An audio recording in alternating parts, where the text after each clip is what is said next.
శుద్ధనామకు వందనాలు. ప్రైజ్లాడండి.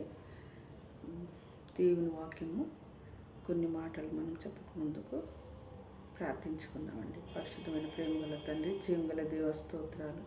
నీ పరిశుద్ధ నామాన్ని బట్టి, నీ పవిత్రమైన నామాన్ని బట్టి నీకు స్తుతులు స్తోత్రాలు చెల్లిస్తున్నాము. నీ అమూల్యమైన నామాన్ని బట్టి, నీ శ్రేష్టమైన నామాన్ని బట్టి, నీ పవిత్రమైన నామాన్ని బట్టి మాకు ఇచ్చిన కృప ధన్యతను బట్టి నీకే వెళ్ళలేని స్తోత్రాలు చెల్లిస్తూ యేసే ఘనమైన నామమున ప్రార్థించి వేడుకుంటున్నాం తండ్రి. ఆమేన్. నాలుక గురించి కొన్ని మాటలు మనం ధ్యానించుకుందామండి. సామెతల్లో మనం గమనించుకుందాం. జ్ఞానుల నాలుక ఆరోగ్యదాయకము. సామెతలు 12:18 ఉన్నదండి. అబద్ధములాడు నాలుక క్షణమాత్రము ఉండదండి, వెండి లాంటిది.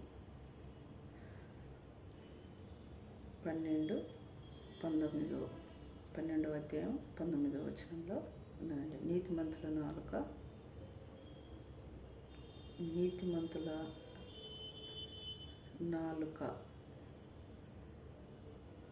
10:20వ వచనంలో ఉన్నదండి.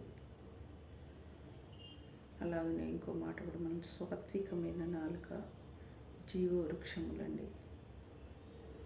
అలా ఇంకో మాట, జ్ఞానుల నాలుక మనోహరమైన జ్ఞానాంశములు కలుగచేయును,